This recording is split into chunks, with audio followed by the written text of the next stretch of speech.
Hello friends, आप सभी का अपने HDS ट्यूटोरियल पर स्वागत है। आज हम लोग JCRT क्लास 6 का मंथली असाइनमेंट करने वाले हैं। मासिक मूल्यांकन देखिए, माह है हमारा सितंबर, सत्र है 2021-22। ओके, सत्र 2021-22 है और पूर्णांक आप देख सकते हैं 60 का पूर्णांक है। और विषय का बात करें तो हिंदी, इंग्लिश, गणित, विज्ञान, सामाजिक विज्ञान और संस्कृत है। तो चलिए वीडियो में आगे बढ़ते हैं। आगे बढ़ने से पहले आपसे रिक्वेस्ट है कि सबसे पहले अभी आप तुरंत इस वीडियो को अपने सभी दोस्तों के साथ शेयर कर दें, क्लासमेट के साथ शेयर कर दें, ताकि बाकी को भी मदद हो सके। तो चलिए हम लोग बढ़ते हैं क्वेश्चन आंसर की ओर। सबसे पहले हम लोग हिंदी सब्जेक्ट का देखेंगे। देखिए, कविता के इस अंश को पढ़िए और दिए गए प्रश्न पहला और दूसरा के उत्तर दीजिए। इसको पढ़ना है और नीचे प्रश्नों के उत्तर देना है। देखिए, अब कोई ना अनपढ़ होगा, सबके हाथों पुस्तक होगी, ज्ञान गंगा की पावन धारा सबके आंगन तक पहुंचेगी। तो देखिए, पहला नंबर का क्वेश्चन है, ज्ञान गंगा की पावन धारा सबके आंगन तक कैसे पहुंचेगी। तो देखिए, पहला ऑप्शन है जब केवल लड़कियां पढ़ेगी, दूसरा ऑप्शन है जब केवल लड़के ही पढ़ेंगे, तीसरा ऑप्शन है जब कोई भी अनपढ़ नहीं होगा, और चौथा ऑप्शन है जब लोग साक्षर नहीं होंगे। तो इसका सही आंसर हो जाएगा ऑप्शन नंबर सी, जब कोई भी अनपढ़ नहीं रहेगा तब ज्ञान गंगा की पावन धारा सबके आंगन तक पहुंचेगी। फिर देखिए सेकेंड नंबर, पद्यांश में निरक्षर शब्द के लिए कौन सा समानार्थी यानी कि पर्यायवाची शब्द आता है। तो निरक्षर का हम लोगों को समानार्थी शब्द चुनना है। देखिए, पहला ऑप्शन है पुस्तक, दूसरा ऑप्शन है पावन, तीसरा ऑप्शन है आंगन, चौथा ऑप्शन है अनपढ़। तो इसका सही आंसर होगा ऑप्शन नंबर डी, अनपढ़। ओके, यहाँ पर देखिए, निरक्षर शब्द का पर्यायवाची शब्द है अनपढ़। इसे आप नोट कर लीजिए। फिर हम लोग बढ़ते हैं अब 3 नंबर की ओर। 3 नंबर का क्वेश्चन देखिए, निम्नलिखित वाक्यांशों के लिए एक शब्द लिखिए। ए नंबर देखिए, परीक्षा देने वाला। परीक्षा देने वाला को हम लोग परीक्षार्थी कहते हैं। फिर देखिए बी नंबर, क्षमा कर देने वाला। जो लोग क्षमा कर देते हैं वैसे लोगों को क्षम्य कहा जाता है। ओके, तो क्षमा करने वाला को क्षम्य कहा जाता है। फिर देखिए नेक्स्ट सी नंबर, ईर्ष्या करने वाला। ईर्ष्या करने वाला को ईर्ष्यालु कहा जाता है। उसी तरीके से डी नंबर देखिए, काम से जी चुराने वाला, इसको कामचोर कहा जाता है। तो इसे आप नोट कर लीजिए। फिर हम लोग देखते हैं नेक्स्ट 4 नंबर। 4 नंबर का क्वेश्चन देखिए, बैल ने गुफा को अपने लिए उपयुक्त क्यों समझा। तो बताना है कि बैल ने गुफा को अपने लिए उपयुक्त क्यों समझा।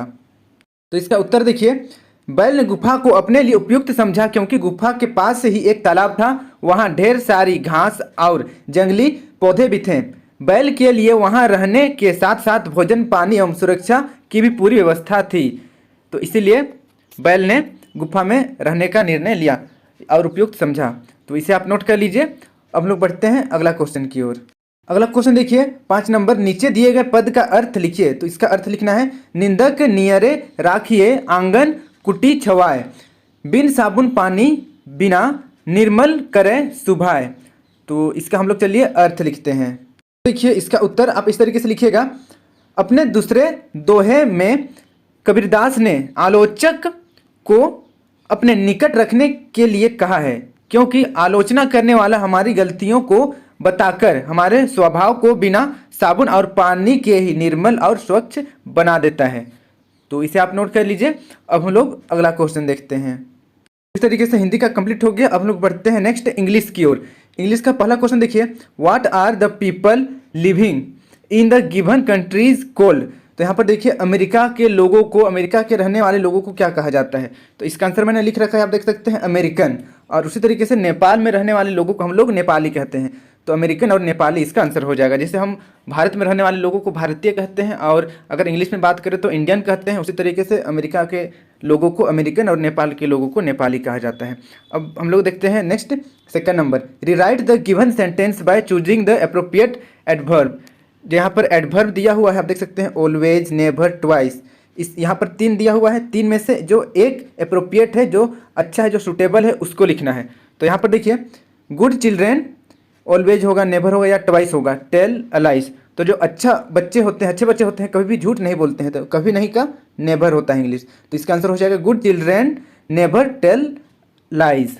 तो इसे आप नोट कर लीजिए। अब हम लोग बढ़ते हैं नेक्स्ट 3 नंबर की ओर। 3 नंबर का क्वेश्चन देखिए, What does the line "Wretchedness will hang its head" mean in the poem "I Dream a World"। तो यहाँ पर देखिए, एक पोयम है "I Dream a World"। इस पोयम में एक लाइन लिखा हुआ है "Wretchedness will hang its head"। तो इसका क्या मतलब है। तो चलिए हम लोग आंसर लिखते हैं इसका। तो इसका आंसर देखिए, the missing and unhappiness would be destroyed and gone for ever and would be removed from the earth. तो इसे आप नोट कर लीजिए, ये हमारा आंसर हो गया है। अब हम लोग बढ़ते हैं अगला क्वेश्चन की ओर। अब देखिए 4 नंबर का क्वेश्चन है, what did Sinbad decide on his return from his first voyage. तो यहाँ पर बताना है कि सिंदबाद क्या डिसाइड करता है घर लौटते समय। तो इसका आंसर देखिए, Sinbad decided to spend rest of his life quietly in Baghdad. तो यहाँ पर देखिए सिंदबाद डिसाइड करता है, निर्णय लेता है कि वह अपना बाकी जीवन शांति के साथ बगदाद में बिताएगा। तो इसे आप नोट कर लीजिए। अब हम लोग बढ़ते हैं अगला क्वेश्चन की ओर। अब देखिए 5 नंबर का क्वेश्चन है, read the passage and answer the question that follow. तो यहाँ पर पैसेज दिया हुआ है, इसको पढ़कर नीचे का क्वेश्चन का आंसर देना है। तो ये पैसेज आप पढ़ लीजिएगा, हम लोग क्वेश्चन करते हैं डायरेक्ट। देखिए पहला क्वेश्चन है, where did the servant live. Servant यानी कि नौकर कहाँ रहता था उसको बताना है। तो इसका आंसर देखिए, फर्स्ट लाइन होगा, the servants live in a series of low white washed out buildings at the back of the house. यहाँ तक लिखना है, मैं अंडरलाइन कर दे रहा हूँ। यहाँ तक आपको इसका आंसर लिखना है पूरा इस लाइन को। यहाँ पर आप आंसर लिखिएगा डायरेक्ट, ए का आंसर। अब हम लोग बढ़ते हैं सेकंड नंबर की ओर। What were the servant wearing. Servant क्या पहन रहा था। तो यहाँ पर देखिए इसका आंसर आप यहाँ से लिखिएगा, the boy were all cloth in spotless white cotton ropes that looked like long night shirt. बस यहाँ तक काफ़ी है। ओके, तो चलिए मैं इसे भी अंडरलाइन कर देता हूँ। बी नंबर का आपको यहाँ से लिखना है, द बॉय वर ऑल, यहाँ से लेकर यहाँ तक नाइट शर्ट्स तक, ये हमारा बी नंबर का आंसर है। ओके, इसको ध्यान देना है, इतना सा लिखना है आपको। बी नंबर का आंसर है, इसे आप नोट कर लीजिए। अब लोग बढ़ते हैं सी नंबर की ओर। What is a tarboosh. Okay, tarboosh क्या है। तो इसका आंसर यहाँ से आप लिखिएगा, देखिए, the tarboosh is a sort of top hat without a brim. मतलब सी नंबर का आंसर आपको यहाँ से लिखना है, द टरबूथ से यहाँ तक ब्रीम तक, यहाँ तक। ओके, ये हमारा सी नंबर का आंसर है, इसे आप नोट कर लीजिए। अब लोग बढ़ते हैं नेक्स्ट मैथ की ओर। ओके, मैथ का पहला क्वेश्चन देखिए, इनमें कौन पूर्णांक है। बताना है कि इसमें से कौन पूर्णांक है। पहला देखिए ऑप्शन -18, दूसरा 0, तीसरा 7 और चौथा है सभी। तो इसका सही आंसर हो जाएगा ऑप्शन नंबर डी, सभी पूर्णांक है। अब देखिए सेकेंड नंबर, दिए संख्या रेखा के आधार पर कौन सा कथन सही है। तो कौन सा कथन सही है उसको बताना है। यहाँ पर संख्या रेखा दिया हुआ है, देखिए पहला ऑप्शन है n से c बड़ा है। तो देखिए n से c बड़ा है, c एक्चुअल में छोटा है क्योंकि ये इधर लेफ्ट साइड में है, तो ये गलत है। फिर देखिए बी नंबर, c से n बड़ा है, c से n बड़ा है, ये बिल्कुल सही है क्योंकि n हमारा इधर राइट साइड में है, तो राइट साइड वाला बड़ा रहता है। तो ये ऑप्शन नंबर सेकंड सही होगा, और ऑप्शन नंबर सी गलत हो जाएगा, ऑप्शन नंबर डी भी गलत हो जाएगा। इस तरीके से ऑप्शन नंबर बी, इसे आप नोट कर लीजिए। अब हम लोग बढ़ते हैं नेक्स्ट 3 नंबर की ओर। 45 में से 56 को घटाइए। तो 45 में 56 घटाना है, तो चलिए इसका हम लोग आंसर यहीं पर बनाते हैं। तो इसका सोल्यूशन मैं यहीं पर बना दे रहा हूँ। देखिए यहाँ पर हम लोगों को लिखना पड़ेगा 45 माइनस 56 बराबर। अब देखिए 56 में हम लोग 45 माइनस करेंगे, 56 में 45 माइनस करते हैं हम लोग तो 11 बचेगा। अब देखिए दोनों में से बड़ा कौन है, 45 बड़ा है या फिर 56 बड़ा है। तो 56 बड़ा है इसमें, तो यहाँ पर 56 बड़ा है और 56 में माइनस आप देख सकते हैं, इसीलिए आंसर में भी माइनस लगेगा। तो इसे मैं और एक बार क्लियरली साफ साफ लिख देता हूँ। आपको सबसे पहले यहाँ पर 45 माइनस 56 लिखना है, उसके नीचे बराबर देखकर -11 लिखना है। बस इतना ही करना है और कुछ नहीं करना है, यही हमारा आंसर हो जाएगा। इसे आप नोट कर लीजिए। हम लोग बढ़ते हैं अगला 4 नंबर की ओर। 4 नंबर का क्वेश्चन देखिए, -14 + 32 - 8 - 1 का मान ज्ञात कीजिए। तो चलिए इसका हम लोग मान ज्ञात करते हैं। तो देखिए 4 नंबर का सोल्यूशन -14 + 32 - 8 - 1। तो यहाँ पर सबसे पहले हम लोग -14 को उतार देंगे, +32 को उतार देंगे और -1 और -8 को दोनों को जोड़ देंगे, तो यहाँ पर टोटल -9 हो जाएगा। अब अगला स्टेप में देखिए, यहाँ पर -14 है, यहाँ पर -9 है, दोनों को हम लोग जोड़ देंगे तो -23 हो जाएगा। और यहाँ पर जो 32 है, इस 32 को यहाँ पर उतारना है। अब देखिए 32 में 23 माइनस करेंगे तो 9 बचेगा। इस तरीके से 9 हमारा आंसर आ चुका है, इसे आप नोट कर लीजिए। अब हम लोग बढ़ते हैं अगला क्वेश्चन की ओर। अगला क्वेश्चन देखिए 5 नंबर का क्वेश्चन है, एक कार, एक्चुअल में ये कार होना चाहिए। ओके, एक कार उत्तर दिशा की ओर 17 किलोमीटर चलती है, फिर उसी रास्ते वापस 21 किलोमीटर वापस आती है। बताइए कार प्रारंभिक यानी कि जहाँ से चलना शुरू की थी स्थान से अब कितनी दूर और किस दिशा में है। तो बताना है कि कार का दिशा क्या है, मतलब कहाँ पर है प्रारंभिक स्थिति से। तो चलिए इसका हम लोग सोल्यूशन करते हैं। तो देखिए 5 नंबर का सॉल्यूशन, यहाँ पर कोई कार है मानकर चलिए और ये उत्तर की ओर 17 किलोमीटर जाता है और वापस आता है 21 किलोमीटर। तो हम लोग 17 में 21 माइनस कर देंगे क्योंकि 21 वापस आया है, 21 किलोमीटर वापस आया है कार। तो 17 में 21 माइनस करेंगे तो -4 किलोमीटर होगा। तो यहाँ पर 4 किलोमीटर दूरी रहेगा प्रारंभिक अवस्था से, लेकिन यहाँ पर देखिए माइनस आ रहा है इसलिए उल्टी दिशा में रहेगा। तो नीचे लिखना है अतः कार प्रारंभिक स्थान से 4 किलोमीटर दक्षिण की ओर है, क्योंकि उत्तर की ओर गया है तो उत्तर का उल्टा होता है दक्षिण, तो इसीलिए दक्षिण की ओर कार रहेगा। आप इसे नोट कर लीजिए। अब हम लोग बढ़ते हैं नेक्स्ट 6 नंबर की ओर। हमारा मैथ का भी कंप्लीट हो गया। अब हम लोग बढ़ते हैं नेक्स्ट विज्ञान की ओर, साइंस की ओर। तो देखिए पहला क्वेश्चन है निम्नलिखित विकल्पों में से अघुलनशील मिश्रण का उदाहरण है। तो बताना है कि अघुलनशील मिश्रण का उदाहरण कौन सा है। पहला ऑप्शन देखिए नींबू का रस और पानी, दूसरा ऑप्शन है चौक का चूर्ण और पानी, तीसरा ऑप्शन है नमक का घोल, चौथा ऑप्शन है चीनी का घोल। तो इसका सही आंसर हो जाएगा ऑप्शन नंबर बी, चौक का चूर्ण और पानी आपस में नहीं घुलेगा, ये अघुलनशील है। इसे नोट कर लीजिए। अब लोग बढ़ते हैं नेक्स्ट 2 नंबर की ओर। इनमें से सजीवों की तरह निर्जीवों में पाई जाती है। तो बताना है कि निर्जीव में कौन सा मतलब ऑप्शन है जो सही होगा। देखिए श्वसन, निर्जीव तो श्वसन नहीं करता है। गति, निर्जीव जो है वो गति करता है। ओके, आगे भी देख लेते हैं। जनन, तो जनन निर्जीव नहीं करता है। और अनुकूलन, निर्जीव को अनुकूलन की भी जरूरत नहीं पड़ता है। तो इस तरीके से देखिए निर्जीव सिर्फ गति कर सकता है। तो यहाँ पर सही ऑप्शन हो जाएगा ऑप्शन नंबर बी, गति। इसे आप नोट कर लीजिए। अब लोग बढ़ते हैं नेक्स्ट 3 नंबर की ओर। कारण बताएं खाना पकाने वाले बर्तन कागज अथवा प्लास्टिक के क्यों नहीं बनाए जाते हैं। तो बताना है कि खाना पकाने वाला बर्तन प्लास्टिक का या कागज का क्यों नहीं बनाया जाता है। इसका आंसर देखिए खाना बनाने वाले बर्तन कागज अथवा प्लास्टिक के नहीं बनाए जाते क्योंकि ये सभी पदार्थ दहनशील हैं। ओके, अगर कागज का हम लोग बर्तन बनाएंगे तो कागज जल जाएगा, फिर खाना कैसे बनेगा। प्लास्टिक पिघल जाएगा तो खाना कैसे बनेगा। तो इसीलिए कागज और प्लास्टिक का खाना बनाने वाला बर्तन नहीं बनाया जाता है। इसे आप नोट कर लीजिए। अब हम लोग बढ़ते हैं अगला क्वेश्चन की ओर। और अगला क्वेश्चन देखिए 4 नंबर। रीना अन्न के दानों को डंडियों से अलग करना चाहती है, उसे पृथक्करण की किस विधि का चयन करना चाहिए और क्यों। तो बताना है कि अन्न के दानों को उसकी डंडियों से अलग करने के लिए कौन सा पृथक्करण का विधि अपनाया जाना चाहिए और क्यों। तो इसका आंसर देखिए 4 नंबर का आंसर, रीना को अन्न के दानों डंडियों से अलग करने के लिए थ्रेसिंग प्रक्रिया को अपनाना चाहिए, क्योंकि इस प्रक्रम में डंडियों को पीटकर अन्न के दानों से आसानी से पृथक किया जा सकता है। तो इसे आप नोट कर लीजिए। अब लोग बढ़ते हैं अगला क्वेश्चन की ओर। अगला क्वेश्चन 5 नंबर देखिए। रेगिस्तान में निवास करने वाले जंतुओं में अपना अस्तित्व बनाए रखने के लिए कौन कौन से अनुकूलन पाए जाते हैं। तो बताना है कि रेगिस्तान के जंतुओं में कौन कौन सा अनुकूलन पाया जाता है जिससे वे अपना अस्तित्व को बनाए रखने में सक्षम होते हैं। तो ये देखिए 4 नंबर का यानी कि 4 मार्क्स का है, थोड़ा सा इसका आंसर लंबा लिखना पड़ेगा आपको। तो चलिए हम लोग इसका आंसर लिखते हैं। तो देखिए इसका उत्तर पहला, कई जंतु अपना भोजन रात में प्राप्त करने के लिए बाहर निकलते हैं। दूसरा देखिए मरुस्थलीय आवास के कुछ जंतुओं में पसीना नहीं आता है। फिर देखिए तीसरा, मरुस्थलीय जीवों के शरीर से ऐसे रसों का स्राव होता है जो कि उन्हें पानी को रोकने में मदद करता है। फिर देखिए 4 नंबर में आपको लिखना है, कुछ मरुस्थलीय जंतु पानी अतिरिक्त संग्रह कर लेते हैं जिसका उपयोग धीरे धीरे बाद में करते हैं, जैसे सांड, ऊँट आदि। यहाँ पर सांड होगा। ओके, ये आकार जो है ये आकार नहीं होगा, इसको ध्यान देना, बस सांड होगा।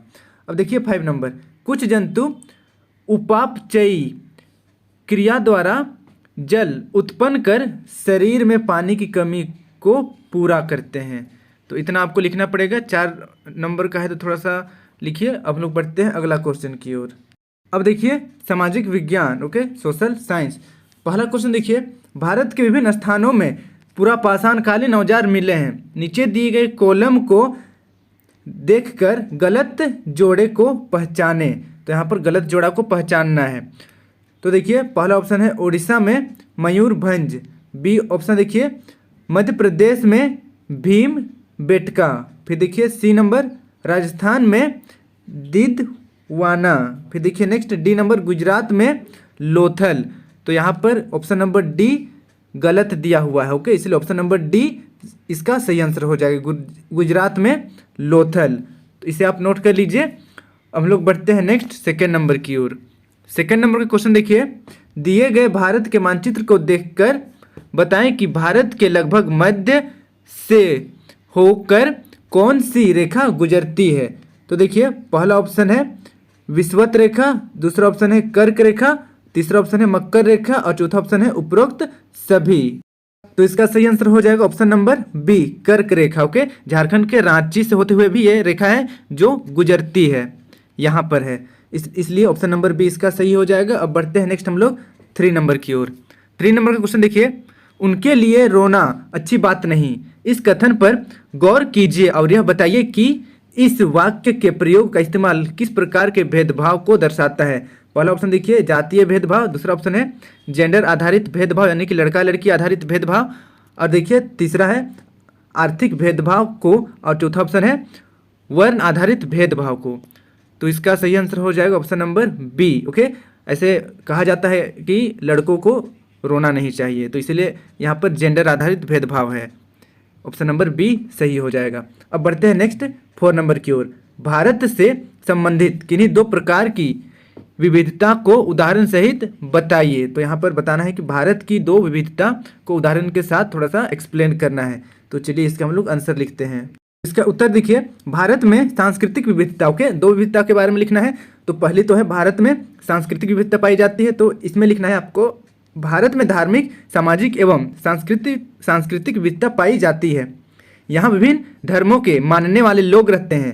सामाजिक स्तर में भी लोगों में भिन्नता पाई जाती है, इसे नोट कर लीजिए। फिर हम लोग बढ़ते हैं दूसरी विविधता की ओर।